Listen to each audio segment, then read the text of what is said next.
Howdy, howdy, everybody. Welcome to another episode of Nerd Hell. It's me, Robinson, and I recently removed all the stop signs from my neighborhood. And it's me, Stanley, and I just recently was able to buy a fucking PlayStation 5. Merry Christmas from 2020. Yes, round of applause. How'd you do for it? Who'd you have to being kill? So wonderfully invited to give Sony money, right? Alright, so how'd you get it exactly? Okay, so if you go on the PlayStation Direct website, you can actually sign in with your gamer tag, and then you can reserve or ask to be, given a spot in line to do it. And so I was like, fuck it, this is the only chance that I really have to do it. So I signed up, put my gamer tag in, and then about 2 weeks later, they're like, hey, we're having another drop, and you got reserved a place in line. And I was like, oh shit, that's pretty cool. So I got on, and it was during my conference period, right? I essentially signed on, and it was like, hey, we're starting in 10 minutes. And then when the timer went down, it placed me in a line, and it was like, oh, you got half an hour. And I was like, shit, how long is this going to be? And then it went from half an hour to 2 minutes. And I was like, oh, okay, never mind. And then it was like, and then it got me in, and it bought it, a way that it works is that it randomly assigns people to the queue, and then, whatever. So I guess I was just early or lucky enough that I got the RNG Jesus on my side, because, man, it was painless. It was super painless to do. So Praise be RNG Jesus. Oh my god, dude, it was so good. And if you have any, if you want to get a PlayStation 5, then that's just what you're going to have to do. You're going to have to buy it directly from PlayStation. And the thing is that since you're spending money on this PlayStation 5, right, and you have, a PlayStation gamer tag, because I have PS Plus, because, why not, right? And they're like, hey, free expedited shipping, so it's coming tomorrow. And I bought this thing on Friday. Oh, hell right? yeah. Yeah, so tomorrow, and I actually had put my card on there because I was still afraid, I was still having anxiety from the Walmart one that I bought Demon Souls, and so Demon Souls has been sitting on my shelf for the last 4 days, and I'm just like, come on. Just in anticipation. I know, dude. I'm a glutton for punishment. That's apparently what I am. So, yeah, dude. Super painless. Go just sign up for the Direct. I still think I'm a little miffed about the whole idea of being allowed to give this much money to someone. We're giving you an opportunity. I think they're just trying to protect their product from scalpers because they know that they don't make any money with scalpers. No, they don't, because consoles are actually eat up money. From what I understand, it's the software and all the other shit that they sell with it that makes them money. Yeah, we talked about that last week. They purposely sell, every gaming company purposely sells software on the lost profit because they make the real money from the games. Mm-hmm. Yeah, they get a fucking fee for selling the games, right? So obviously they want people to buy games, and if you buy all these consoles and no one's playing any PlayStation 5 games, then yeah, whatever. So I bought Demon Souls, and then I'm no joke, I went ahead and bought fucking Bugsnax. Because I've heard so many good things about Bugsnax, and it's one of the games that Savannah and I, when the PlayStation was first announced, we memed that shit into the ground, in the Christmas holiday of 2020, because we just be like, I don't want to talk about this. I want to talk about Bugsnax. I don't give a shit unless it involves Bungie the burger animal. I don't care. Bungie the burger animal. Yeah. What about I don't know, Strawby, the little strawberry that they fucking eat at the very first part, and it turns this person's arm into a fucking strawberry. I'll stomp on a strawberry. I don't care. You'll stomp on a strawberry. Okay, I don't give a damn. Damn. Actually, that's funny because I have a piece of tech, 2 pieces of tech coming into me as well. The first one is, this is one of my news stories, but Sprint recently got acquired by T-Mobile. So we got the email saying, hey, you're the T-Mobile family now. And if you have any old phones, we can upgrade them to 5G for free, right? And it said, here's a list of all eligible phones. And mine was the only one that was eligible. So all my sisters laughed. Oh, no. All my sisters laughed at me for having an old phone. Well, I mean, like, they, what is it? They don't have their phones. Because the last time I remember, they told me that they were grounded until fucking December ends, right? They're all grounded until they can get their grades up. Which, honestly, like, I understand how you fail in high school. Like, I get it. Mm-hmm. Like, I understand, but seriously. Dude, I know. Like these teachers, some of these teachers I know are trying to beg you guys to pass. Dude, 100%. It's just like, kind of like, I don't know what I can do else to get you to do your homework, but whatever I'm doing is apparently nothing. So, yeah. And I don't know.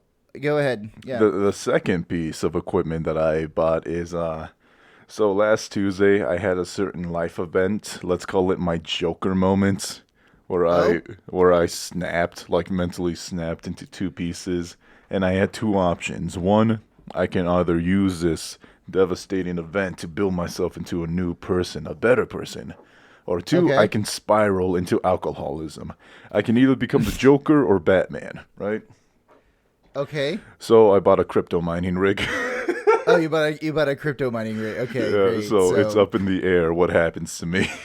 Oh man, I don't know. You're probably gonna be like one of those crypto bros. You're gonna like sending me like fucking articles like, "Hey man, you really should invest in cryptocurrency." You should. When in fact, nah, dude, I'm doing it the old way. I invested in stocks. So actually, yeah, I started I like reopened my Robinhood. And I'm like, you know what? I gotta only invest in dividend stocks. Just hold them for 1,700 years. ETFs. Mm-hmm. Yeah, as long as you just like reinvest your dividends, right, then it will keep going into the company, because that's what I did for a lot of other ones. I had invested in Nvidia like back in 2018, and I was like, you know what? They're like they're cheap stock, but it's still tech. We'll see what happens. And then the pandemic blew up, and all of a sudden Nvidia's like making fucking bank. Yeah, it increased and since the investments from the dividends kept going in, congratulations, I now have a fucking shit ton of Nvidia stock that's worth a lot of money, which in reality means that I own basically nothing. So until I take it out, it is worthless, right? Mm-hmm. That's the whole point of stocks. It is essentially a long-term investment in which I own nothing until I take it out. Mm-hmm. Which, hey, that's just gonna have to be what it is for the next couple of years, right? Well, not couple of years, like till I fucking retire. That's gonna be the thing. I'm trying to live off of the 4% investment rule. Have you heard of that? Nah, not really. Just invest 4% of your income into stocks or whatever. No. The 4% investment rule is like, hey, at the end of the year, take 4% out of all your investment portfolio and live off of that. So let's say right now I make 30 grand before tax. So like in reality, I made like 25 grand a year before tax. I have to like have $800,000 tied up in investments to take out 4% and have about 25 grand a year. Mm-hmm. Yeah, but you know that when you take money out of the stock market, you have to give the government money. It's never easy, is it? No, it's never easy. It would be even easier taxing rich people. But, hey, what do I know? I'm just a fucking weirdo on the internet, right? I gotta pay for these roads. But, I gotta pay for these roads. Speaking of roads, it turns out that maybe you can attest to this. In Halo Infinite, you don't have the ability to replay story missions, do you? You get one chance per save file. I honestly have not tried to do that, right? Because I've just been playing it as like, an open world kind of thing. It's basically like, I don't know how to describe it. Halo Infinite is like Breath of the Wild and Spider-Man had a baby. That's basically it. Yeah. So, because the grappling hook, no joke, I've been using that shit like Spider-Man, just swinging off of pillars and all that other stuff and launching myself off of like insane heights that would probably break my femur. But of course, you're a 7-foot monster like Master Chief. Doesn't fucking matter. You just shake that shit off and you go on your day. Just keep walking. Yeah, dude. You just keep going away. So in Halo Reach, didn't like Jorge throw us off of a spaceship? Yeah. 100%. I don't know. Like, it's been such a long time since I played Halo Reach because Halo Reach came back out when I was a senior in college, right? And I remember being a senior in college, and we went to my friend's place, and we just basically played Halo Reach from the campaign from start one to end that entire day. And it was like a lock-in, but with alcohol and tobacco and other kinds of stuff that we were just kind of like, hey, let's just try to keep playing this campaign and do what we can. And we played it on the hardest difficulty, and we did co-op. So it was fucking great. I loved it. But Jesus, was it fucking just like, it took a while, right? It took a bit for us. So difficulty's so damn hard. If you complete it, you get college credits. I minored in Halo. So specifically in Halo Infinite, the first 2 missions take place off of Zeta Halo, and there's no way back to these areas once you've finished. Meaning that like any collectibles back there will now be inaccessible until they add like a replay mission menu or something like that. Which I mean, there's a lot that they need to work on. So, but I think the ability to replay levels and not being able to do it is kind of silly. That's kind of funny to me because like I mean, it's like that for every open world game, right? Like think of every mission or shrine in Breath of the Wild. You can't really like redo them because you do them once and they're gone. Same thing with like GTA. If there's a mission you really like, you can't just go ahead and do the mission again. But it's funny because Halo was never like an open world game. It was always like a laundry list of missions. I just think that's a silly little issue they could have. Well, why don't we stop beating around the bush and talk about like the elephant in the room that it takes 2 people to get out of, right? You know, the Game Awards. Ooh. You see what I did there? I'm very proud of you for that one because I am proud of nothing. That is yeah, so as Stanley just said, the winner of Game of the Year is It Takes Two, which honestly, now I really have to play this game, which means I have to first get into a committed relationship, which is much more difficult than you would believe. Dude, yeah. And then you have to like actually get it like a Xbox Series X or a PlayStation 5. And I have to find someone who actually likes video games. I don't know. You can always like check out like if there was like a nerdy girl dating app or something like that. But then like there would be like a ton of neckbeards on it too. I was just about to say no woman would feel safe on that app. No, dude, no, they wouldn't. Not at all. You like Dark Souls? Who's the lead art director's grandmother? Did you play it using a steering wheel? I played it using the Dance Dance Revolution game mat. It's the most exercise I've had in years. I lost 120 pounds. This is how. I lost my lisp. So great. So continue on. I'm going to run through the winners list. There's a bunch of stuff I don't care about that I'm going to skip, like best esports athlete, whatever. Yeah. But Game of the Year, It Takes Two, which I think shocked everybody, honestly. We were all shocked that it was nominated, but good for... Oh my god, I don't know who created It Takes Two. Good for the creators of that game. Really coming in as the underdogs. With a co-op only, I can't get over that. It's a co-op only game. It's a game with a prerequisite that most gamers don't have. Yeah?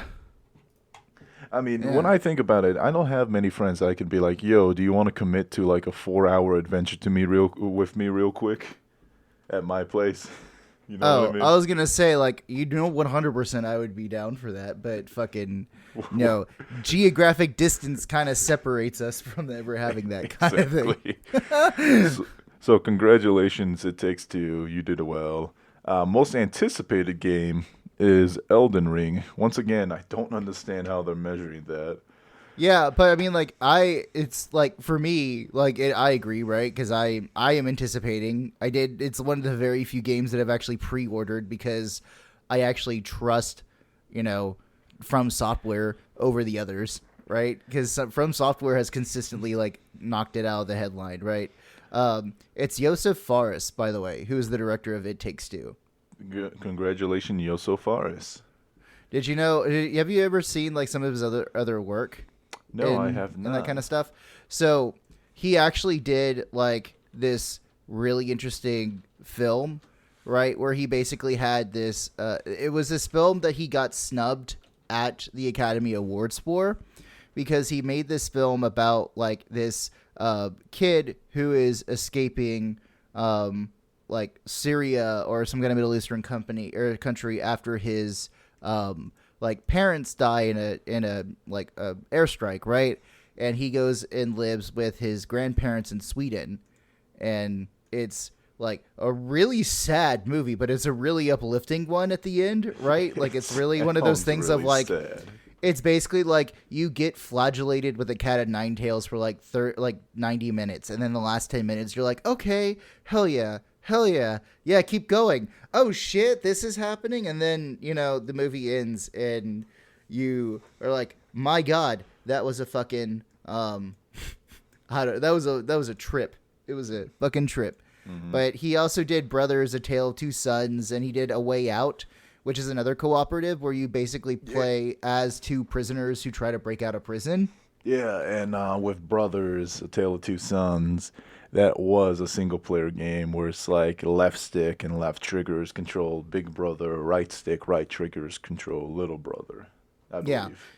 Yeah, because let's face it, right? Like, It Takes Two kind of came out of nowhere to win because everyone was expecting Deathloop to win, right? Everyone was expecting the game about playing an assassin who's an African-American from the 1960s, killing a bunch of crazy white people on an island and doing a Deathloop sequence was going to win.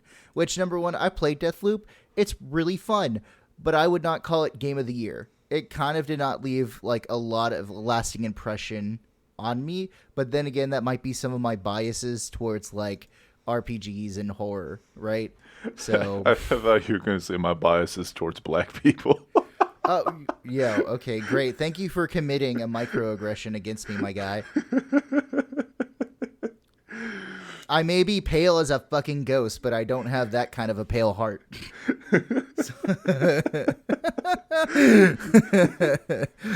But still, like, because Deathloop was great, right? Like, I thought it was interesting. I don't know if I would give it a 10 out of 10, though. Because there was a lot of times that I got really frustrated and had to quit, and then, like, I would come back later to try and finish it, and then I just looked up a guide online of how to, like, basically end the game in 30 minutes.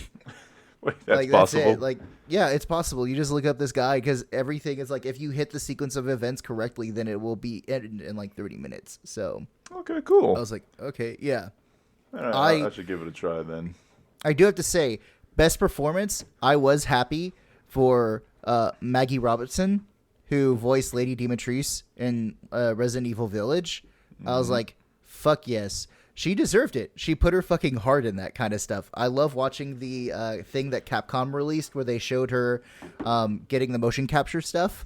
And she just giving this her all in like all the interviews that she did. She was just kind of like, yeah, I remember like interviewing and they didn't tell me what this was. And then like I performed some of this stuff and then I realized it was Resident Evil like a month into working this stuff.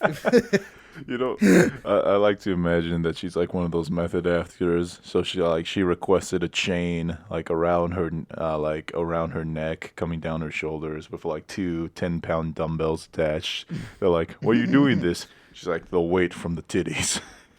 Dude, it's so great to see her like when she does like the motion capture stuff where she throws the desk away from her. And they were able to motion capture her, like, shaking her arms in frustration, like you see, like, from the video game, and that has a side comparison. I was just like, God damn, like, she's really getting into it. She really, like, fucking gets it. So I'm so happy for her that she got that opportunity, right? Honestly, I think motion capture acting is, like, one of the funnest things you can do because you are allowed to go all out, honestly. Because...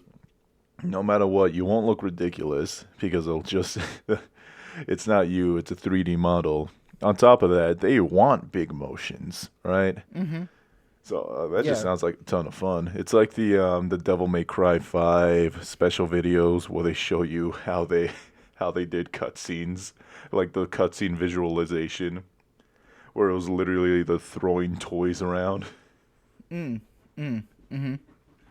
Yeah, I don't know, but still. So, It Takes Two. I talked to Samantha and I even showed her like the trailer for it, and she's actually interested in playing, right? Which is one of those things about like, oh shit, this PlayStation needs to get here fucking faster than Monday. Get here now. It comes on a Monday, but hey, it comes before winter break, so you'll have winter break just snuggling up with your PS5, both have a cup of hot chocolate in hand, while your dog and your wife are outside looking longingly at y'all through the window. Dude, I don't know. I've tried, like, it was really cold this morning, and I let Cash outside, and then I've been trying to get him to come back inside, and he just looks at me like, why don't you come outside? I'm like, dude, it's 50 degrees outside. Come on. And he's just like, no, I'm not going. But still, so Deathloop got best game direction and art direction. Like, it won a good amount of games, right? It didn't win best game, but hey, my favorite thing, though, is that best mobile game Genshin Impact won, which was like, not a fucking chance that any of the other ones would win, right? Nope. Pokemon Unite, it's a really, really fucking small like release window for mobile games when Pokemon Unite is a fucking category, right? Well, think about it. They can't add like Catch App Gaming, who make like one game a week. Dude, it sucks. I don't know how they do that, right? But still, I don't know. I agree with Elden Ring being one of those, but like God of War Ragnarok is gonna be another one. Legend of Zelda Breath of the Wild sequel. They don't even have the fucking name for it yet. They call it the Breath of the Wild sequel. That's why I thought it was gonna win, because they don't even have the name on this thing, and people were like, I want that. I want that. The Breath of the Wild. Yes. Which one? The new one. Yeah, the sequel, right? But which one? Yeah, the sequel, the one that's coming out like soon. Yes. When? Who knows? Who the fuck knows? So we also got Best Strategy Game, Age of Empires 4. Best Fighting Game, Guilty Gear Strives, which I think is great because I played it. It is one of those fighting games that try really hard to be accessible to beginners while also catering to the hardcore market, which is really difficult to do. Yeah. Mine that I was watching, is the best role-playing game, right? Because Tale of Arise 1, I've never heard anything about this game, which makes me want to play it. I was thinking Shin Megami Tensei 5 was going to win. And they had Monster Hunter Rise, right? I was like, how are these not winning, right? Because Monster Hunter Rise still has a large player base. Shin Megami Tensei 5, I think literally just came out. So then, like, how could you really measure that, right? It came out in November.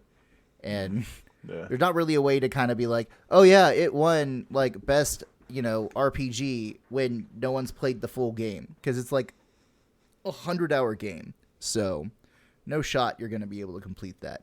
Absolutely. And I was actually, excuse me. I had a sneeze, but I forced it away. Anything for you, loyal audience. But cool. I was thinking that I thought Monster Hunter Rise was going to win because, one, the full game is amazing. Two, the DLC is coming out, and usually with Monster Hunter DLC, it's like, we made 2 games, but we didn't want to release 2 games, so here's DLC. Mm-hmm. And it's like an entire new game tacked on. Because I haven't heard of Tales of Arise either. So you play that, you let me know how it is while I still you let the RPG person. Oh, how wonderful! You're gonna let the RPG person give a review on that one. Yeah, I'll let you. You have the patience for it. I have the patience for it. I don't know, dude. Maybe one of those action. No, it is an action role playing game. Ooh. So yeah, it's not turn based. Ooh. Is what I'm seeing. Yeah. Now, best family game goes to It Takes Two, which is kind of shocking to me because this might be completely false, but like Nintendo usually dominates best family game year after year after year. Mm-hmm. So good for them. Best esports game, League of Legends. Hurts my feelings because I'm a Dota player. Best sports/racing game. Why is racing still a gaming category? I don't know, man. Like, honestly, I don't get it, right? I'm not a car person, nor am I someone who's really into racing games. Like, Mario Kart is my biggest racing game, right? But Mario Kart 8 came out on the fucking Nintendo Wii U. So that shows you how long this game has been in development. Well, not in development, but, being supported by them. Yep. Yeah. We got... Forza Horizon 5 also won the Innovation and Accessibility, which I honestly really appreciate because, I don't know, I feel like video games should be accessible to anybody, no matter their impairments/disabilities. And they also won Best Audio Design, which I think is really funny because 80% of Forza audio is just... Yeah, but it's the tones that right. make it good. It's that this doesn't sound like a Mustang GTR. It sounds like a fucking Prius V. I'm like, dude, I don't care. I don't know what those sound like. Like just an engine to me. Yeah, it's all just accuracy. For best ongoing and community support, we got Final Fantasy XIV, which I completely agree with because my stepfather, who's been playing World of Warcraft since I was, alive. Like, I remember being 7 and watching him play World of Warcraft and him trying to teach me how to play. It was a good time. It was funny because, I would always be Hunter and run out of arrows and not understand why I'm not shooting anymore. And I think at one point he got tired of explaining to me how inventory works. Mm-hmm. But who's been playing World of Warcraft since I can remember. He started playing Final Fantasy XIV. He's like, yeah, I like this. This is good. Mm-hmm. So yeah, I honestly think it should have gotten Game of the Year, but whatever. Whatever. Whatever. Best action adventure game. My boys. Metroid Dread. We pop there. I have a bottle of vanilla cream that I pre-opened. I hope you can hear pre-opened. this. Yeah, I hope you can hear this. Hell yeah. Yeah, I'm just going to be a shithead right now and say that I didn't hear it. I wanted to. I don't know because they have best action game and then best action/adventure game. So the way I see it is action game is doesn't have a story attached to it. And what one best at Returnal? Yeah, Returnal. That's the game that is really difficult to complete because it's basically it's a bullet hell mixed with what was the Binding of Isaac? What's that kind of game called again? Roguelike. Roguelike. So it's a roguelike and a bullet hell, right? So sounds sick. But it has a story to it though. I mean, even Back 4 Blood, as stupid as it is, has a story. A good point. Because Deathloop also has a story, too. You make a great point, actually, now that I think about it. Yeah. But, I mean, still, Psychonauts, sounds pretty cool. Ratchet and Clank sound pretty cool.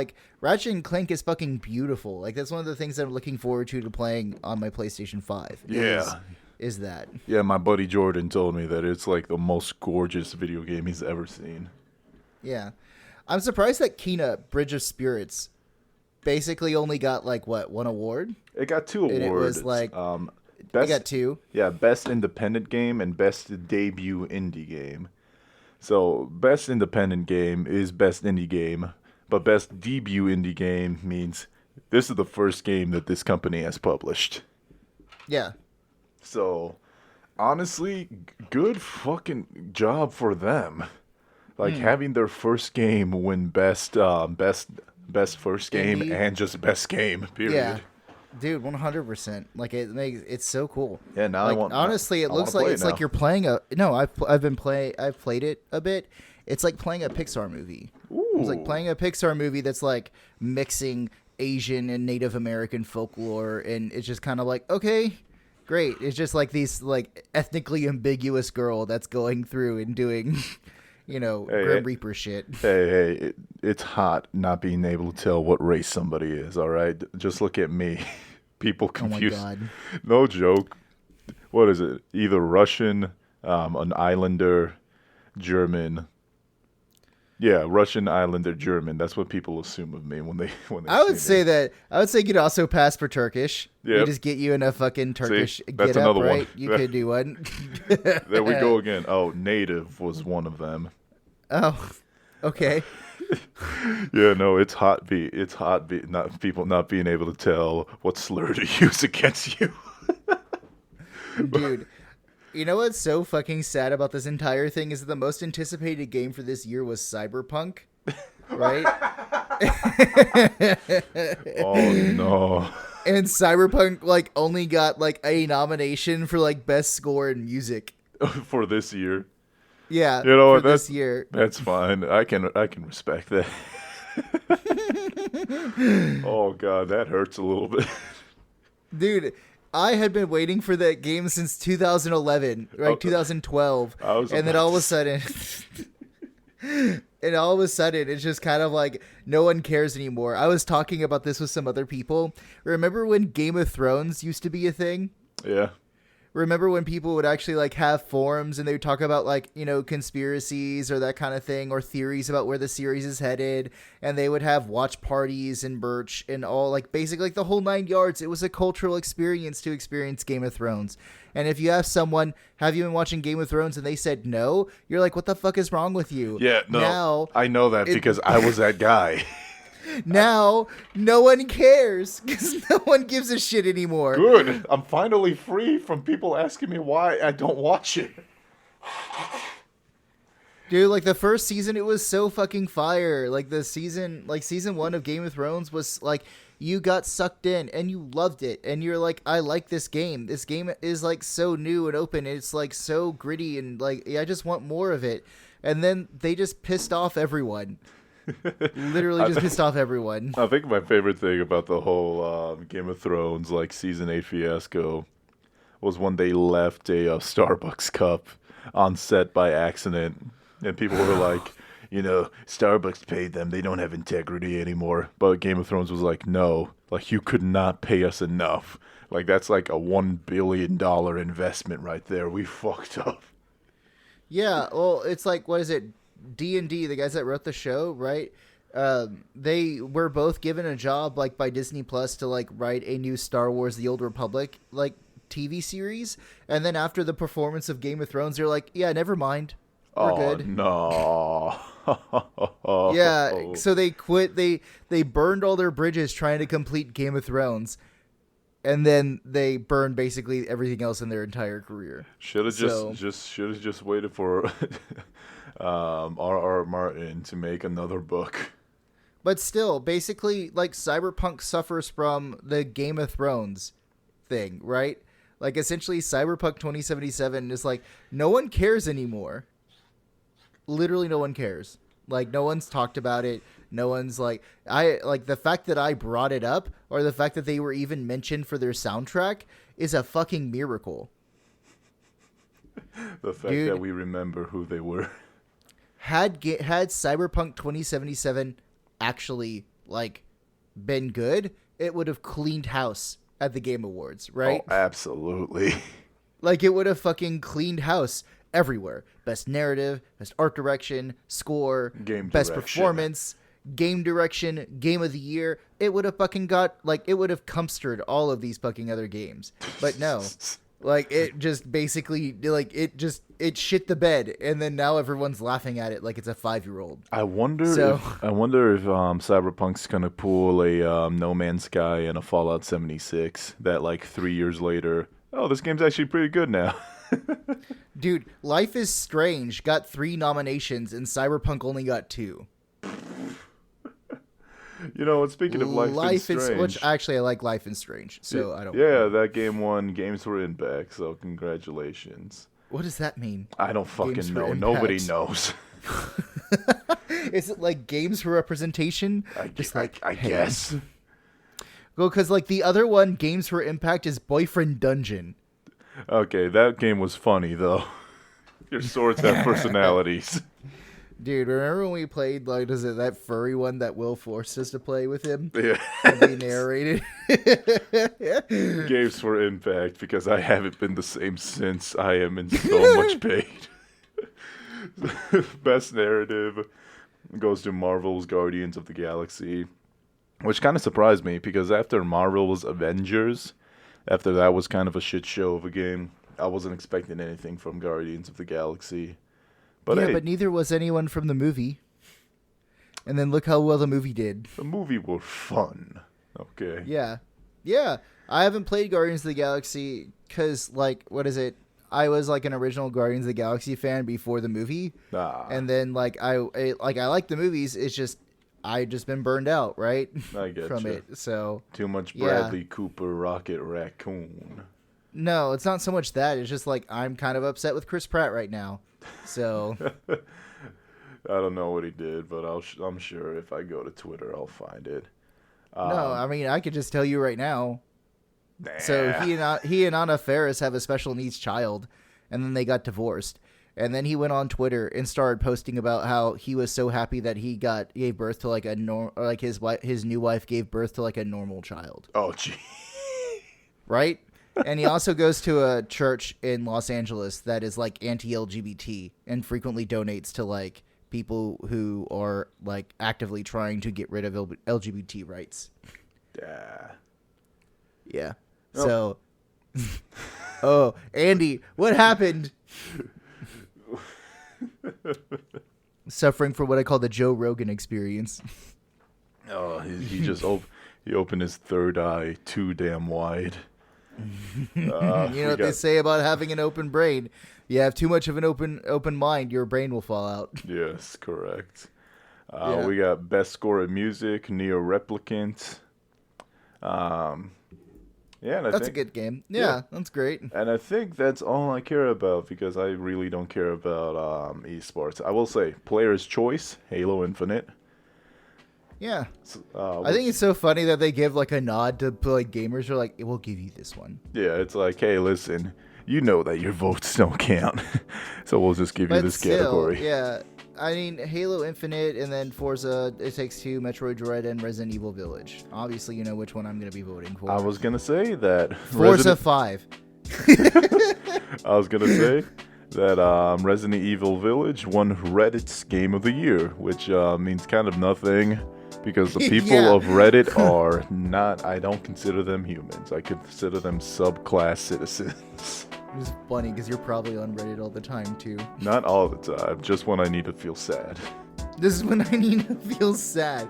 Great, awesome. Another thing, the thing that I actually care about in the Game Awards is that a bunch of games got announced. And we'll be talking about those when we come back from our break, ladies and gentlemen. Goodbye. That was a long pause for no reason. So, here's the thing. When Lucky Strike on their packaging means Lucky Strike means buying tobacco, what they don't tell you, man, what the government doesn't want to let you know, is that Lucky Strike means buying cancer. So you get both, right? You get both of those things. It's like the double entendre there. And welcome back, everybody, to another episode of Nerd Hell, sponsored by Camel Cigarettes. We really are. Joe Camel, we are neither he's sponsored so cool. by Big Tobacco, nor are we sponsored by anyone, because who gives a shit, right? Well, here we are against Lucky Strikes. And speaking of striking, I got I have one mini story that I think I stole your pun, actually, because this story doesn't have much to do about striking. Yeah, but we are going to be talking about the Activision Blizzard strike. But right now, Nintendo finally got what was coming to it in court. So, if nobody remembers, about 3 years ago, Nintendo was under fire because they would not allow its customers to cancel pre-orders, right? Uh-huh. Like, sorry, you pre-ordered the game. What you expect me to cancel it? Nah, don't worry about it. They were smacked with a cease and desist in German courts. I found this Norwegian news article that was, forgive me, because I use Google Translate to translate this back into English. Okay. But Nintendo won the initial battle a year ago, but the German Consumer Agency appealed on the spot. The appeal court has now ruled that Nintendo is in breach of European law. Yeah. So, in short, the Norway's Consumer Council submitted a complaint against Nintendo to Germany, where Nintendo is located, saying the company won't let consumers cancel pre-orders even though the game isn't out. A breach of the European EU consumer law. Consumer law. It's a consumer Sorry, law. Google Translate. Nintendo said that this was an untenable position, since they are following the letter of the law stating performance has begun at the time of payment, and a court battle happened in 2020, which Nintendo won. But now no more. The court in the Norwegian court has said that performance doesn't start until the game is actually playable, which, makes fucking sense. Yeah, because you're not actually buying anything. You're buying the promise of something. Exactly. So then you should be able to get that money back, right, for that kind of thing. What can I say? The Germans have their shit together, right? Exactly. The EU doesn't fuck around with regulations. They're pretty big about it. Yeah. So, at least for the European nations, you can now cancel pre-orders. And thank you for Pressfire Stat Os Patron for their lovely article. Forbrukerdat vant alkemo Nintendo na kan dålig arga forhan best linger pa Switch. Dude, I'm gonna send this to you. Yeah, just send this to me. Because that's Norwegian, right? So. Can you read Norwegian? No, I can kind of. The funny thing is though, because I speak fluent in German, there are some things that are just like, is that no, it can't be, right? Norwegian's way too different from German to be any kind of fucking thing. So. Yeah. All I want is this last word, forhan best linger. That's one word. Yeah, so what it would be in German is 400 Bestellinge, which just means like pre-orders, right? Okay. Because Bestellung in German means like to order, and Vorhand means like before. So Vorhand Bestellung. But this is obviously Swedish, the Norwegian, right? So it's way different than that. So. And lastly, Banjo-Kazooie is coming to Nintendo Switch Online. Still a terrible service, but hey, if you have it, play Banjo-Kazooie. Honestly, kind of shaped my childhood in all the wrong ways. Yeah, dude. Banjo-Kazooie is fucking great. I don't know what you're talking about. Banjo-Kazooie is like the greatest game ever. I kept birds in my backpack. You get birds in your backpack, and you're like, come on, spit some eggs out. Like, that's not how eggs work. Because then, if they did, an anatomy accurate thing, they would just have to have Kazooie's asshole face the just enemy. Pop out. Just because the whole thing is, Kazooie's head comes out the backpack. All that comes out is Kazooie's ass. Yeah, dude, I honestly have to say that's a real power move there, Nintendo. Or Rare Studios. Yeah, and you just have the bird shit on them. Dude, I was watching Maggie Robertson's acceptance speech for winning Lady Demon Trees. It's so fucking humbling. I love it. I'm going to have to fucking watch it later. Get, full thing. But still, yeah. Good for her. Yeah, no, that's fantastic. Mm-hmm. Very happy for her. Mm-hmm. Dude, I love that, Ben Schwartz, or good old, Sonic the Hedgehog looking ass, presented some awards at the Video Game Awards. Jesus. And then Reggie Filet Mignon. The king. The king. Dude dunked on him so many times. What the fuck is this, Reggie? Reggie, what is this? What have you done, Reggie? You gave the company to Bowser. That's the bad guy, you idiot. Yeah, I don't know, man. So, you mind if I get into this Activision Blizzard, because Activision Blizzard was not present at the Video Game Awards, and for good fucking reason, right? So, I would like to accept this award.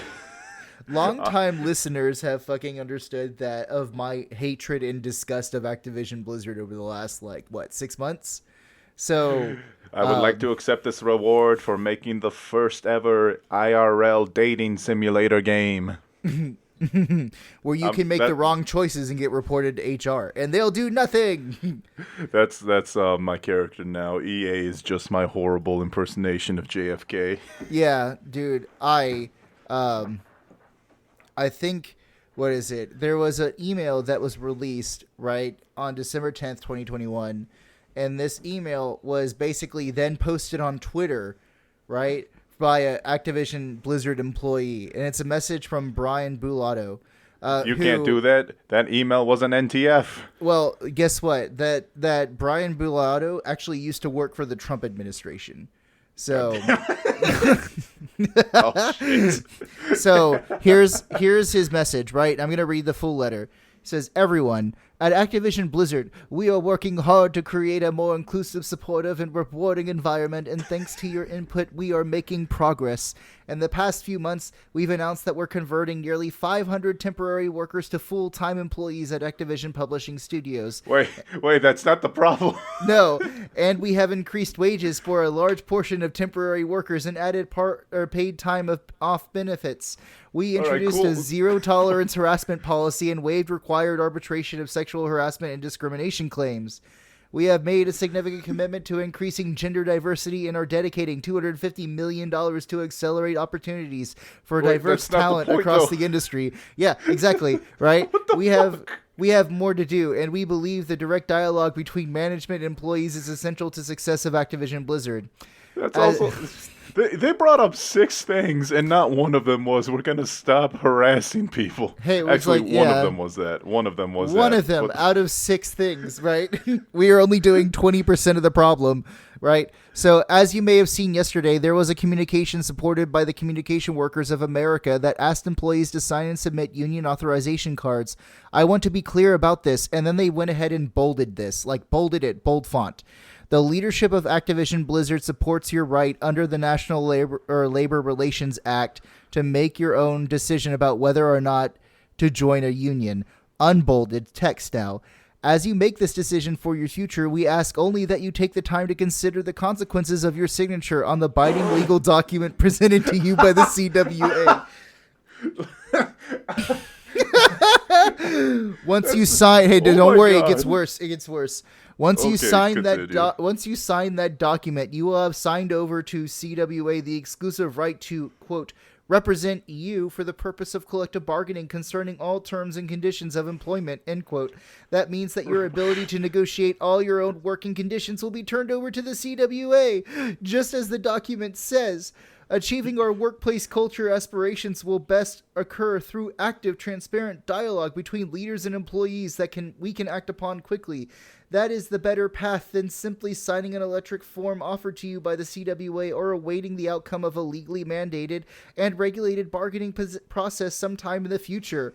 If we fail to achieve the workplace goals we have set forth, if we fail to do the things we've committed to doing, then of course you will still always have the right to engage with and vote for the CWA. But we are confident that you will make the progress we've previously pledged to make and create a workplace that you can all be proud of. As always, we welcome outreach with concerns or ideas to help make improvements, and there are multiple avenues internally for dialogue, both direct and anonymous. You know, that's so funny. You sign away your right to bargain as an individual. Yeah, because I don't know how to fucking bargain with a multi-million-dollar company that won't let me even get a phone call in. I fucking love it that they're like, you're signing away your position to have no power. Exactly. It's because the position to bargain as an individual is a good one if you have the means to back it up. Unfortunately, many employees, like myself included, don't have that means. I don't even have those memes. Exactly. Right? I don't even have those means at all. Collective bargaining is really the only place for the working class to actually, come out with any kind of thing against corporations. And I love the fucking fact that they were like, the leadership supports your rights under this law to make your own decision, but just think about how much that's going to hurt us. Think about how much... Listen. We're friends, aren't we? You and I. It's one of those. It's one of those things of like, we're a family here at Activision Blizzard. We're a family. You know what it's like? You know what it's like? It's like wrestling with like a younger cousin. They start to cry. It's like, okay, listen, you could tell your mom, or I can get you a Hershey's bar. If you don't tell her that I put you in a figure 4 leg lock. Dude, I just like this entire thing rings of like anti-union bullshit. Like it's the same anti-union bullshit that they fucking tried in the 1920s. And this is happening all over America right now. Like, what was it? Amazon, the biggest corporation, is having to give in to the union demands. Same with Kellogg's, the world's biggest cereal manufacturer, because Kellogg's, they don't treat their workers right because... Honestly, I'm just going to say this. People who work in factories are people like me, right? Like, we're here, we're poor. Some of us can't fucking speak the language, so they point us at this machine, hey, pull this lever. And that's it. That's all you got to do. Yeah, sure, we'll fucking do it. Like, but factory jobs should pay good money. Like, exactly. That's the fucking thing. Exactly. Yes, it is like cheap labor, but it's also demanding fucking life soul-sucking labor. Yeah. And Kellogg's is finally like getting shit on because of unionization. Mm-hmm. Same thing with Starbucks, same thing with Amazon. There was another company that's getting hit hard by this, but I forget who they are. It was John Deere, but they won their strike. They won their strike though. So wait, they won? I thought they failed. No, they won their strike. So, like, shout out to John Deere, like, workers for fucking taking your stuff. Oh, the workers. Never mind. No, the workers. The company. No. The company lost that fucking shit. Dude, when have I ever been in support of corporations? I was about to. That's why I was so confused. Dude, it just makes so much sense. And I'm actually, like, so excited that people are actually finally realizing, like, essentially what this entire thing is. There is no value to any product without labor. And if you don't have labor, right, you don't have product and you don't have value. So labor should hold all the keys to the kingdom on this one. It really should. And think about it like this, right? It's almost like when you add profit to the company, you don't get any of that profit other than the wage that was first set out before your value was added. Therefore, they're stealing wage from you, or wage theft. So that's another reason why any job with commission, those motherfuckers are like the most motivated people on earth. Yeah, dude. Like, it's one of those things of like, I've been like rebrushing up on some theory, right? And I've been rebrushing up on like some like good old, like, I broke out my fucking old ass book of Das Kapital and I've been like crustying over like that. Like, it's been fucking shit. Like, the whole book has been highlighted and tortured, right? I should get another copy, but I'm like, why? Right? So I could go buy it on Amazon and support Jeff Bezos, right? But still, the entire thing is that this entire thing is just like, hey, we support your right to free speech, but don't speak out against us. Yeah, but, just don't do it. Yeah. Hey, we support your right to not getting raped, but, maybe just let it happen, right? It's just... Listen. Don't you remember the Christmas party? Oh my God! Don't you remember when we had that fun boss who had the Cosby area? Like, basically his office was the Cosby office. No, like, that's something I learned recently that I fell victim for when I was younger. Like, fun workplaces are just an excuse to not pay you more. Exactly. Like, yeah, we got a ping pong table in the break room. It costs us like $70, and it's way cheaper than paying you guys better. Yeah, dude. Like, it's one of those things of, like, work. I don't know why it's that difficult or why it's that hard to make a profitable company that can also pay their workers a living wage. Because Activision Blizzard workers were almost, like, paid so little that they couldn't even afford food in the fucking cafeteria at their office. Cafeteria food should not be expensive, right? If anything, it should be like... it should be like $1 per sandwich. It should be like the I used to go to the Mormon Institute at at my university because they sell soup in a bread bowl for $2. It should be like that. I should be able to be like homeless and still afford food at a cafeteria. I'd be down with fucking John Smith for a bit, like, or you exactly. know, or what the fuck his name, Joseph Smith for a Joseph. bit. I was in John Smith. Excuse us. Sorry. Sorry, I wasn't born into Mormonism, so I don't fucking know, right? But it's not like a thing. I'm not an Exmo, right? So, but still, I would be down with listening to some missionary talk to me about Joseph Smith and his golden plates if I got a fucking bread bowl soup. For Are $2. You fucking kidding me? Yeah, for $2. That would like no joke fill me for the rest of the day. That's how cafeteria food should be. Also, fuck the food trucks at the U. Their food is subpar at the best and way too goddamn expensive. Yeah. Now, here's something that I don't understand, right? Is how is it that Henry Ford, an anti-Semite Nazi piece of shit, was able to understand that if you pay your workers more and give them more time off, they make better products. But none of these motherfuckers realize that now. It's like what George Lopez said when he was playing a toucan in that children's film Rio. Happy wife, happy life. Happy workers, you fucking make money. You make better products, right? You make good products. And that's what video games are. It's difficult to understand. Video games are products, right? Video games are products that need like lots of work. And if you pay your workers well, they'll want to work and make a game, right? All game developers love video games. That's why they became video game developers. Exactly. And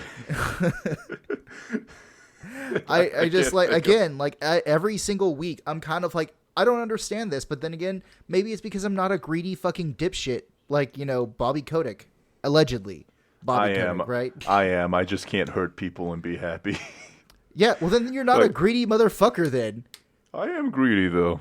Like, every time I get donuts, I try to eat them before anybody knows there are donuts in the house. Dude, that's not greedy. That's gluttony. Oh, shit. But, it's like, yeah. It's funny. It's that thing where it's like, yeah, I'm into combat sports. My favorite thing to do is box, but I don't like seeing people get hurt. Well, it's because boxing is a sport, right? Yeah, exactly. Like, it's fun. It's so much fucking fun. And shooting people in video games doesn't hurt anyone because it's a video game, right? Yeah. So, unless someone is hooked up to like one of those Michael Reeves thing where like it fucking shoots you with an airsoft pellet when you get shot, right? But still, last story, and then we can move on to your announcements, right? Because I know that we're kind of hitting here, but yeah, I can quick fire the announcements. Sure. Remember when BMW wanted to charge drivers for using Apple Pay, right? Apple CarPlay. Yeah. Remember how like their Mercedes EQS, their rear wheel steering functionality almost required a subscription service? Well, guess what? It turns out that luxury marquees aren't the only ones looking to cash in on that sweet software. Toyota has been testing the waters by making the remote start functionality and your proximity key fob part of a larger connected service subscription. Why? That's actually the last thing I want. I don't want the thing that unlocks and starts my car to have a fucking social network attached. Yeah.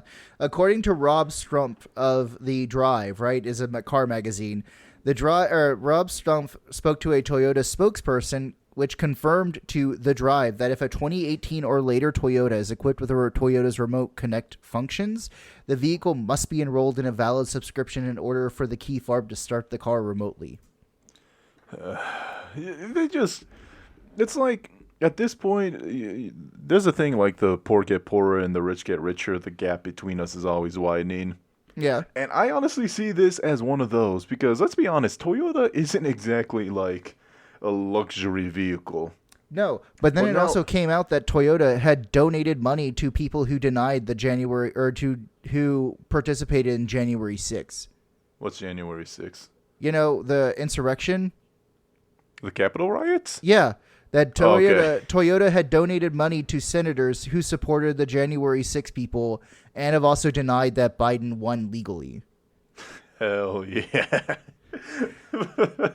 That's what I fucking love is a Japanese corporation. Yeah, Japanese corporation supporting American fascism, right? Oh, yes, brother. And what I was saying is that this is just makes me not want to get a Toyota, making it like a luxury thing because like I don't want to pay to use my car. Right? Well, the other part of it is that you're already paying to use your car. It's called a fucking car note. That's what I mean. Like, I'm paying for this damn thing. I just want to own it, right? Yeah. It's fine. I'll pay it off, but I don't want to pay for the features that come with the damn car. Well, it's like, what is it? The funny thing is that the guy explains it further in the article. He says essentially that your key fob is our proximity-based RF remote start system. So when you press the fob to start the car outside of certain distances, like your fob uses radio waves to communicate with the car, and there's no connection back to Toyota's servers, which is needed, right? But the functionality will not work without a larger Remote Connect subscription. So they're effectively bricking like key fobs. All right, cool. Don't add it then. Just Yeah. like give me the old model. I don't care. Right? It's just one of those things of like it's becoming more common in recent years for automakers to charge for apps that allow drivers to monitor, lock, or start their cars from their smartphones. And Toyota is one of the first companies to charge full use of your physical key fob, either $8 a month or $80 a year. That is not goddamn worth it. Like, I'll just unlock my car sitting in. Boom. That's it. Yeah. Yeah. I mean, what is it? Like, I've gotten my Nissan Leaf, right? And it's one of those things of like, okay, I like the Nissan Leaf, but there's this service called the Nissan Connect, which monitors like it tells me what my car level is charging at right now, but it also tells me like I can lock the door or climate control from my thing. When that trial subscription runs out, I'm not renewing it because the only thing I need to monitor on that app is, okay, my car is charging. What percentage is it right now? Literally all the other stuff is fucking weird to me. Even then, that kind of doesn't matter because it's like, I need to go do this. Oh, do I not have enough charge? Yeah, I won't do it anymore. It's like, no matter the charge, you're still going to go. Yeah, dude. Like, it's I don't get it, right? Because, like, my car right now has been charging because it was charging from 38%, and now it says it's at 68%. But that's the only thing that I use this fucking app for, right? That's the only thing that I use it is to look at be like, okay, I don't want to overcharge my battery above 80% because, right, battery degradation. But that's it. So, yeah, Toyota, fuck you. And fuck your fucking fascist, like, views, you fucking pricks. I don't, you see, this is the issue, Toyota, right? we make cars. Because I was talking with my dad the other day, and he was kind of like, I don't understand why so many young people are, like, being more motivated towards a socialist outlook. And I'm like, Dad, we're not doing that ourselves. Capitalism is actively doing that for us. They're making us kind of go, you know what? This is kind of fucked. We need a little bit of salt. It's like everything. It's salt and pepper. You can't completely salt dump onto a the dish. entire salt on it, right? But yeah, same thing with the pepper. We need to add some pepper to this dish. We need a little bit of socialism. We need a little bit of gulag. Maybe do a little bit of the fucking like Scandinavian system, right? The Scandinavian system is not fully socialist, but they're not fully capitalist like laissez-faire like America is right now either. Like, they have social paid programs, and they have high taxes, but they also tax the fucking rich. And guess what? Norway, on average, has more billionaires than America. So what does that say? What does that fucking say about that? But still, billionaires are taxed so much that all those taxes go back into social programs that help people. I literally just read a Norwegian news article. It's a sign. I'm going to Norway. Dude, no. Dude, it's fucking cold as shit. I'm fine with that. I'm fine with that. Yeah, same here. Right? What is that? Did I ever tell you that, like, one of my German friends and I, we have this, like, plan for, like, when we retire, we're just going to go both, like, live on Iceland, and we're just going to have, like, these small homes and, like, gaming rigs and computers, and then we're just going to play video games till we die. That sounds like the life, honestly. That sounds like something I want to do right now. Just go there with my gaming rig in a tiny house, because that's really all you need, right? I can imagine, like 10 feet away, there's like a shed bigger than your house. What's that? Oh, that's the home gym. Yeah, that's the home gym. Yeah, because we need a home gym, right? Dude, I don't know. This just rings fucking shitty to me. Like, the whole, like, it's essentially like, we support you to have this car, but also think about us, right? Our poor us. You only get one payment. we only get one payment from you, and that's to buy the car. What if you just gave us more money? You know what? It's like that John Mulaney bit where he was talking about like he got an email from his old college asking for a gift donation. He's like, "You want a gift from me? How much tuition did I pay you?" I know, right? That's whenever my Baylor gift. calls me, I'm just like, "Fuck off, Baylor." Oh wait, you don't support gay people anymore, or you don't support gay people still in 2021? Okay, yeah, no, I'm not giving you shit. Oh. You don't allow fucking there to be a gay straight alliance, a club at Baylor. Oh, cool. Then yeah, no, I'm not giving you shit. You can go eat a dick. So still, dude, Yeah. Just go for damn it, Toyota. Damn it, Toyota. Yeah, fucking, like you said, Toyota's not even an expensive car brand. Exactly. Like, why are you trying to force these luxury items down the common man? Like, god damn it. Dude, this is like the boring dystopia. At least like in Cyberpunk, it's a dystopia, but I get to shoot a grenade out of my fucking wrist. Right? Yes. And I can also customize my penis. I can turn it off. Yeah, but you gotta play a subscription service. Damn it. It's like, how many erections do you want today? 5? That's gonna be $500. You only get 5 a day. Dude, I don't know. I'm on that trial. I still fucking, yeah. So let's talk about something better, because I'm gonna get angry. I'm gonna get angry if I keep thinking about this. So let's go. So I just want to talk about the games that were announced. Now I'm gonna say this now because this is not a game. Sonic the Movie 2 is coming out, and to be honest, out of the five words of dialogues Knuckles had, I don't think I care for Idris Elba as Knuckles. Really? Yeah, it's the same thing as Sonic, where it's like, yeah, that's not the voice I envisioned. It's like, yeah, it's a Hollywood actor who's like trying, but They did Tails really well though. Tails sounds like the freaking Sonic Adventure Battle 2 one. Okay. But yeah, I honestly don't care about Idris Elba as Knuckles. Oh yeah. Well, I will tell you right now that friend of the show, Danette, would be like so upset. She'd be like, "Yeah, you fucking." I don't know. Yeah, Idris Elba. He's got like the most parasocial fans. I would have to say. Yeah. Well, I mean, he was actually really good in a fucking Suicide Squad, right? He was. I'm not saying he's not a good actor. I'm just saying. I once found a coloring book at my workplace about dating Idris Elba. Oh, yeah? I once found a coloring book that was about witches in the patriarchy. So, first game, Thirsty Suitors from Falcon Age Studio. Basically looks like gender-swapped Scott Pilgrim versus the World with RPG elements. You're a girl who's got to fight her exes. Yeah. Yep. Okay. Telltale Returns, because I remember when Telltale like died, and I was upset because I really liked The Wolf Among Us, and I'm like, oh, no more Wolf Among Us games. Yeah. Well, they're coming back with a new game based on Amazon's Expanse franchise, which is I'm pretty sure it's a TV show. No, it's a book and Amazon series that Amazon owns. Yeah. And they're making a Telltale game based off of it. So we know Telltale, they make the story game. They make that interactive comic book games. So I honestly am not sure because I don't know anything about Expanse. And Telltale died out because they just, like, what was it? They didn't have enough money to pay their workers because they kept making Telltale games that just flopped. I believe it, yeah. Because they had the Telltale Batman games that were a disaster. They had Telltale Guardians of the Galaxy. They had Telltale Back to the Future. They had a lot of stuff that didn't do so well.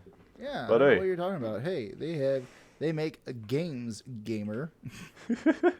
Gamer. And we're just gonna have to see about this one. Next, Texas Chainsaw Massacre multiplayer horror game. Basically, every game like this, all I see is, Dead by Daylight, but with only one character. But okay. It could be something special. I think that could be something. Homeworld 3 gets a Q4 2020 release window. Homeworld 3 is basically a spaceship sci-fi storytelling game, kind of like a Mass Effect in a sort of sense. I'm excited for this. Perfect World Entertainment have a nice death, mainly because 1, it's a roguelike. 2, it's just hand drawn and it looks cute. Just be like, don't mind if I do. I will exactly. Exactly. It's nice. It's fun. We got Star Wars Eclipse, the newest game from Quantum Dream. That does look great. Like, I was watching that one, and I was like, oh, shit, I want this one. Yeah. Yeah, it seems to be set in the High Republic era, an original story with unique characters. Seems to be sort of a Knights of the Old Republic spiritual successor. Probably not going to be so much Dark Souls like Fallen Order was. It does look like it could be something special. Senua Saga, Hellblade 2, which I'm excited about. Have you played Senua's Sacrifice, Hellblade 1? Yeah, I did play that one. Really trippy. Good. Yeah, super good. I love the puzzle elements in that game because it was just like, oh, there's nothing here. You walk through a portal. Oh, everything's here. And then you got to walk out the same portal. It was really good. Also, the voices in the headset, one of the creepiest things I've ever had to deal with. Yeah? Dude, because it's supposed to like simulate schizophrenia. Yeah, the audio design was insane because it honestly was low enough to feel like it was a whisper in my ear, but loud enough that like it was always prevalent. I couldn't just ignore them. Yeah, dude. It's great. Like, it's wonderful. That like I'm interested to see how this game goes later, right? Because obviously it's one of those things where she's mad Vikings killed her husband. So now let's see how mad she gets later. So I'm excited. Yeah. Wonder Woman game announced by Monolith, which honestly, here's what I'm going to say. Wonder Woman 1 comes out, awesome. Wonder Woman game comes out, I'm hyped as hell. Wonder Woman 1 came out. Wonder Woman 1984 came out, and now I honestly don't care about this game. Yeah? 1984 was an awful movie. Oh so it kind of ruined like all hype I had for anything Wonder Woman. Yeah. So I have nothing to say about this game. Could be good, could be bad. We'll just have to see. I get it. I do. Alan Wake 2 announced at the Game Award with another... I thought that was Keanu Reeves. Did you see the trailer thing? The release? No, I didn't see that one. This guy looks almost exactly like Keanu Reeves. It might be Keanu Reeves, and I'm just being dumb. But Alan Wake 2... the team at Remedy Entertainment have been saying that they're really pushing the horror element from this game, so that's going to be exciting. Like, it's been, 13 years since Alan Wake 1? It came out in 2010. Yeah, 11 years since Alan Wake 1.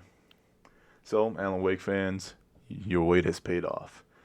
New trailer for Horizon Forbidden West. Did you ever play Horizon Forbidden Dawn? No, I'd actually not. That's actually something I'm looking forward to playing on my PlayStation 5, baby. Ooh, yeah. Nice. If we had that little air horn sound effect added in post. I'll pop my bottle again. Let's damn it, I missed. Oh no, it's stuck. Okay. Oh no. There we go. I'll bang my glass bottle against the table. I want a fucking beer.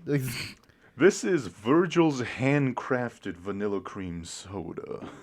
Yeah. It's very tasty, actually. Final Fantasy Remake 7 comes to PC next week. For those who haven't played it on PS4, I guess.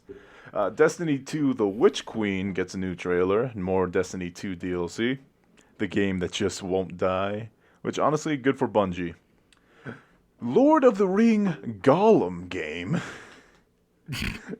which I want to play based on the premise alone. It's just basically a reskin of Senua's Sacrifice. It's Metal Gear Schmeagol. Metal Gear Schmeagol. That's what crawl I think around. it is. You just fucking crawl around and then have like the art, like the little voices in your head. Like, yeah. So this one I'm kind of excited about. Slitterhead. Have you seen the trailer for Slitterhead? I've not. Sounds So really slitty. It's being made by the guy who made the first Silent Hill. And honestly, the reason I'm excited is because it looks like the Parasite anime. Have you seen Parasite the Maxim? Yeah. I watched I marathoned it like a year ago. Oh, I love that. It's like top 5 anime for me. Yeah, this game seems to be like not based on it, but the same premise where, there are people out here who just like can contort their body into monsters. Mm-hmm. So I'm excited for that. Nightingale, a new co-op survival game. And I'm pretty sure, isn't this the game? No. Never mind. I thought it was a special. There was like a game based off a podcast. I thought it was this, but I think I'm wrong. But Nightingale, a co-op survival game coming from Inflection Games. One of those Left 4 Dead, Back 4 Blood type games. Looks like it could be some fun. I'm excited for this. Sonic Frontiers. Open world Sonic game. So honestly, we've all been burned by Sonic one way or another. He's hurt our feelings. He's told us he loved us and then left us for a chili dog. But looks like Sonic Breath of the Wild. Warhammer Space Marine 2 was announced, which I'm excited for because Space Marines are goddamn badass. Suicide Squad Kill the Justice League gets a gameplay reveal. It looks good. Looks pretty good. Yeah. Square Enix Forspoken trailer comes out. It's seems to be an action adventure game, not so much of a turn-based game. Probably action RPG from the looks of it. Could be cool. Metal Hellsinger gets gameplay, and I love this. It got a music reveal at the Game Awards 2021. Because it's a rhythm FPS shooter with heavy metal music. Okay, I'm down for that one. Yeah, sounds interesting. Yeah, they got people from the band Lamb of God, Black Crown Initiates, Trivium, Refuse, and INVSN, Ginger, Dark Tranquility, Soilwork, and Arch Enemy. And they got a musician called Bjorn, Bjorn. If it has the 2 dots over the I's, that's the 2 dots over the O. That's gonna be some heavy goddamn metal music. No, it's gonna be like some fucking pagan metal. Bjorn. Fuck yes. Bjorn Ironside looking ass. So Dune Spice Wars is coming. So it's a strategy game based on Dune. I don't know anything about Dune, but everybody I know so it's like Dune is you either don't know what it is or it's the only thing you love. You know what I mean? Yeah. So good for those guys. Saints Row getting a new game. Yeah, that's going to be fun. Everybody knows Saints Row. Everybody loves it. Among Us VR. How? Cool. How are they going to be doing that, right? It's Among Us, but in VR. Now I can truly be sus. You sussy baka. You know the funniest thing I heard yesterday? What? I was watching Northern Lion play Super Auto Pets. Shout out to Northern Lion. I love you. He was talking about he's an older guy, right? He's got a kid and everything. He's talking about how like language changes. He's like sus. No, sus is just a reuse of sketch, right? Mm-hmm. Like, here's a real conversation from back in 2005. It's like, girl, you're a 12th grader and you're dating a 20-year-old? That's kind of sketch. Now just replace sketch with sus. Mm-hmm. It's like, no, he makes a perfectly valid point. Yeah, no, this is what I wrote my undergrad thesis on, was the change of language. Hey, sketch to sus. Yeah, dude, it just happens, right? Like, new generations come in. New generations come in and they think they're being so fucking, like, unique. And they're just like, no, you're doing the exact same thing everyone else is doing, so, whoops. You're You're just new cool. You ain't old cool. Old school cool. Speaking of old school cool, what a transition. Star Trek Resurgence. Another Star Trek thing? Yeah. And this is being made by ex-Telltale developers, right? So that's going to be something to look out for. I don't know how to say this, Doki V or Doke 5. Nobody knows exactly what this game is. It looks like it might be a rhythm dancing game. You know, one of those Japanese rhythm dancing games. A Plague Tale Requiem gets gameplay reveal. Plague Tale, a game where you can control rats. So very good for Charlie Day. I'm excited for this. So, do you know Dive Kick? I don't. So Iron Galaxy Studios is making a battle royale based on Lucha Libre, it seems. Huh. So the trailer. Interesting. So the trailer makes it's obviously a battle royale from the trailer. But, like, people are dressed up as wrestlers, like, swinging chairs. They're doing, like, belly-to-back suplexes off of buildings. Not, like, off of a chair. Like, off of a 50-story high-rise building. Just, I like, my guilty pleasure will always be Lucha Libre. So, like, anything that has anything to do with it, Guacamole, Mucha Lucha, in a certain extent, Coco, anything that has to do with Lucha Libre makes me very happy. So I already signed up for the closed beta, for the open beta of Rumbleverse. Please allow me the opportunity, sir. Please allow me to No, dude, my childhood dream was to be a luchador, and then I grew up and I'm like, oh, they get no money. So Halo TV series, that's all I'm going to say about that, because, like, I don't think anybody knows the story of Halo. Actually, I was excited for that one. I hope they do a different, like, story, not just John 1017. I hope they do someone like a different kid, right? John D, or the original Halo. Yeah. How do we handle those naughty protesters? Shoot them. Master Chief, you mind telling me what you're going to do about the strike workers? Sir, eliminate. Oh, shit, I forgot to tell you. Do you mind if I interrupt 1 second? Oh, absolutely. I forgot this. So, you know how Keanu Reeves was, like, a big part of, like, Cyberpunk 2077? Yes. So, CD Projekt Red claimed that he loved playing Cyberpunk 2077, but Reeves revealed in an interview with The Verge, saying that he doesn't play video games, including the ones that he started. I was literally about to say, Keanu Reeves doesn't seem like a man who plays games. Yeah, no, so apparently, like, you know, again, CD Projekt Red lied again about this, saying, like, he loved it, and I was like, okay, but he didn't play it, right? So, No. Yeah, it's like, whatever. It's so funny seeing people who don't play games try to play a game, you know what I mean? Because it's like, for people like you and me, it's second nature. Yeah, left stick moves, right stick does this, blah, blah, blah. But if somebody doesn't play games and you hand them a controller, they will not know what to do. It's like, wait, which button is yes? Yes is always the green button, right? Yes is always green.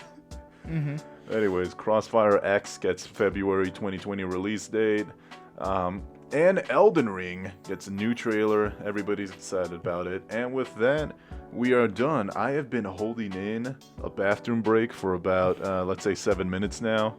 So, do you got anything else to add, Stanley? Nah, dude, go pee your shit out. I wish it was pee. Anyways. That's why I said go pee your shit out, dude. Yeah, I just realized that.